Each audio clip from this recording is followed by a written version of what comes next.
এক গ্রীষ্মের সকালে টুনটুন আর টিয়া একটি জঙ্গলে বসে গল্প করছিল। হঠাৎ তারা একটি বাগানে দেখতে পায় কয়েকটি গাছে অসংখ্য পাকা আম। মিষ্টি হাওয়ায় আমের গন্ধ ছড়িয়ে পড়েছে।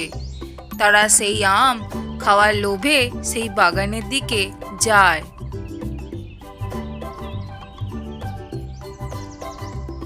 টিয়া, ওই ডালটা দেখ, কি সুন্দর পাকা পাকা আম।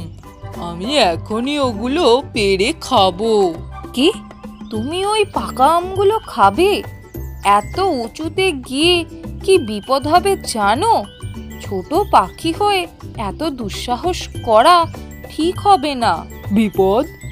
আমি আর ভয় পাই না, আমি গাছের সেরা পাখি। দাঁড়াও, দেখাচ্ছি। টুনটুন ডাল ধরে গাছের ওপরে উড়ে যায়। সে ঠোঁট দিয়ে একটার পর একটা পাকা আম পেড়ে খেতে শুরু করে। এদিকে টিয়া অবাক হয়ে সব দেখছিল। বাহ, তোমার কীর্তি সত্যি প্রশংসনীয়। তবে আমগুলো বেশ ছোট, আমি বড় আম খাবো। বড় আম? পাড়ার সাহস সবার থাকে না, তোমার শুধু কথা বলার অভ্যাস। আচ্ছা দাঁড়াও, এবার আমিও দেখাচ্ছি বড় আম পাড়া কি জিনিস। টিয়াও আস্তে আস্তে উড়ে যায়। সে সতর্কতার সাথে ডাল ধরে বড় একটা আম ছিঁড়ে খেতে শুরু করে। আমটা এত বড় যে টুনটুন অবাক হয়ে যায়। অসাধারণ টিয়া, তুমি তো পেরে গেলে, কিন্তু একটা বড় সমস্যা আছে। এখন গাছের এত উঁচু ডাল থেকে তুমি নামবে কি করে? তুমি তো অনেক ছোট। ওহো, এটা তো আমি ভাবিনি। টুনটুন, তুমি আমাকে একটু সাহায্য করো। বন্ধুদের সাহায্য করতে ভালোই লাগে, কিন্তু বন্ধুত্বের দাম সহজে পাওয়া যায় না। টুনটুন, যদি আমাকে নামতে সাহায্য না করো তবে তোমার সব আম খেয়ে ফেলবো।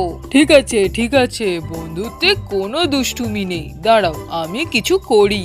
আমি যখন নামবো, তুমি আমার সাথেই আস্তে আস্তে করে নামবে, তাহলে দেখবে আর ভয় লাগবে না। ঠিক আছে? আচ্ছা ঠিক আছে। টুনটুন আর টিয়া আস্তে আস্তে গাছের উঁচু থেকে নিচে নেমে আসে। নেমে টিয়া বলে, তুমি সত্যি ভালো বন্ধু। এবার আমি তোমার জন্য কি করব? হ্যাঁ, প্রতিদিন একটা করে পাকা আম নিয়ে আসবে, কেমন? তুমি কি শুধু আমের জন্য বন্ধুত্ব করো? আরে না, বন্ধুত্বের দাম এসব কিছু দিয়ে মাপা যায় না। আমি তো মজা করছিলাম। বন্ধুত্বের মজাটা আসলে একসঙ্গে সময় কাটানোর মধ্যেই, বলো? একদম ঠিক, তাই তো আমরা সেরা বন্ধু।